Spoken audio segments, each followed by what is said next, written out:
যখন একজন নারী একা 22 বছরের একজন নারী বা একটা মেয়ে মাত্র বিয়ে করে পুরোটাই একা, সারাদিন সে কি করবে সে?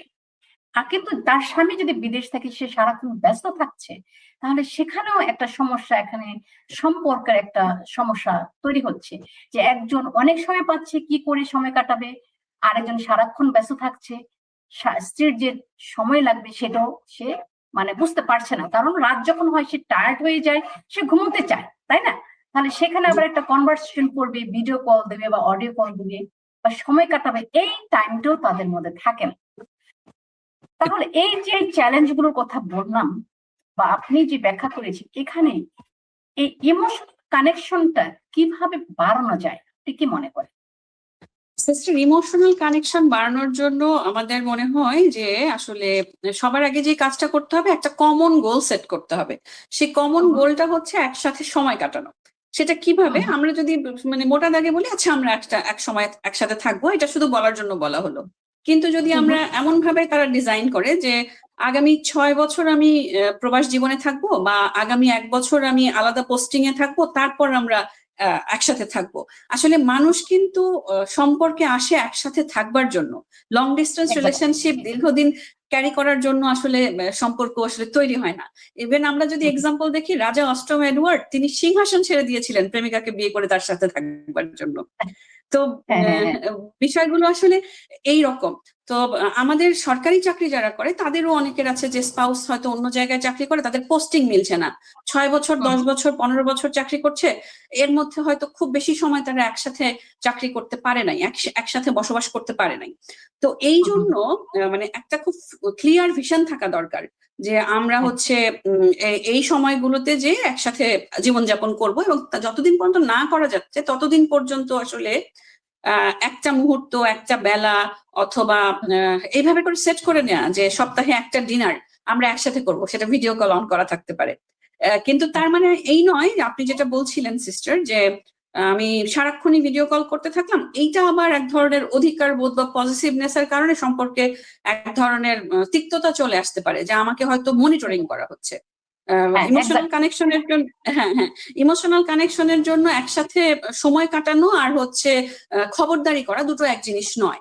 আর লং ডিস্টেন্স রিলেশনশিপ এমন একটা সম্পর্ক যেখানে ডিস্টেন্স নিজেই একটা আসলে খুব বড় রকমের অবস্টাকল, সেখানে আসলে সম্পর্কটাকে বাঁচিয়েই রাখি ইমোশনাল কানেকশন। এই জন্য ছোট ছোট টেক্সট, ছোট ছোট মেসেজ, এবং এখন যেহেতু আসলে অনেক বেশি প্রযুক্তির যুগ, আমরা কিন্তু দূর থেকেও অনেক কাজ করে দিতে পারি। যেমন হচ্ছে অনলাইনে অর্ডার করে বাসার বাজারটা পৌঁছে দেওয়া, অনলাইনে অর্ডার করে একটু মাছ পৌঁছে দেওয়া, মানে পার্টনারের কাজটাকে একটু কমিয়ে দেওয়া। মানে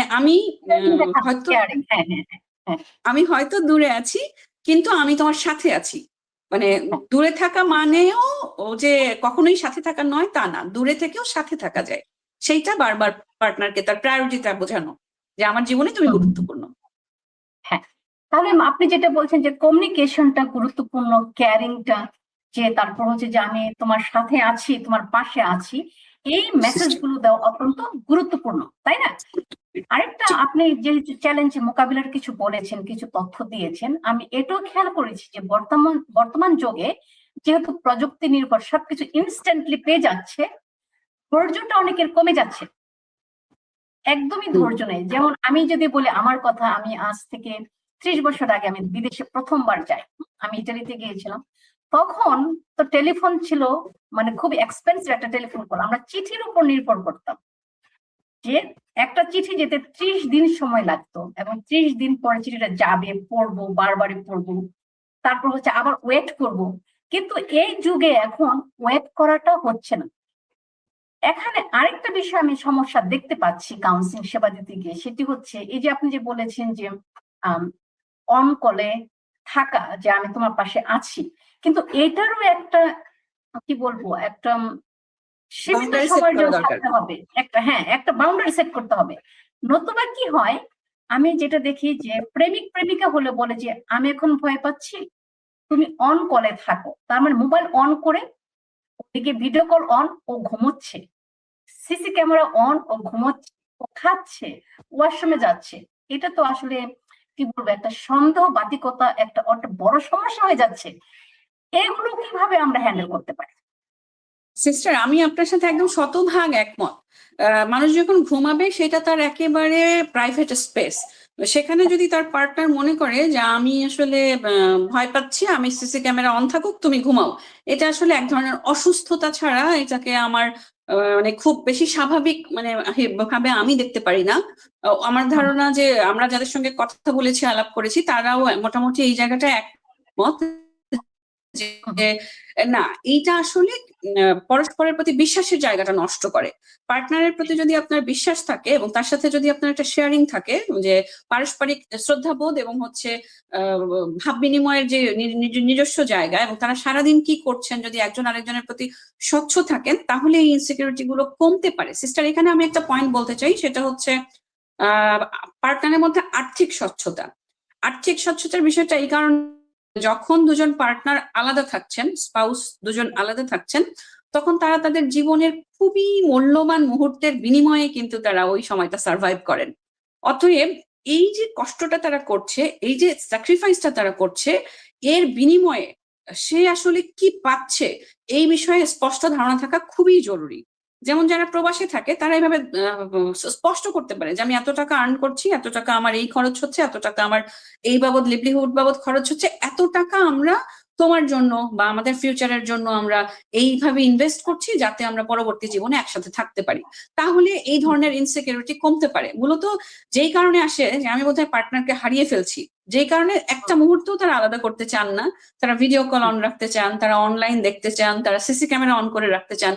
তো নিজেদের মধ্যে যদি স্পষ্ট বোঝাপড়া থাকে এবং আর্থিক বিষয়ে স্বচ্ছতা থাকে, তাহলে ইনসিকিউরিটি অনেকটা কমে আসতে পারে। হ্যাঁ, হ্যাঁ, চমৎকার বলেছেন যে আসলে এই ইনসিকিউরিটি থেকে বের হয়ে আসতে হবে। এবং ফাইন্যান্সিয়াল যে প্ল্যানটার কথা বলেছেন, আসলে দুইজন বিয়ে করে একসাথে থাকার জন্য, সারা জীবন আসলে দুইজন সেপারেট থাকবে এটার জন্য না।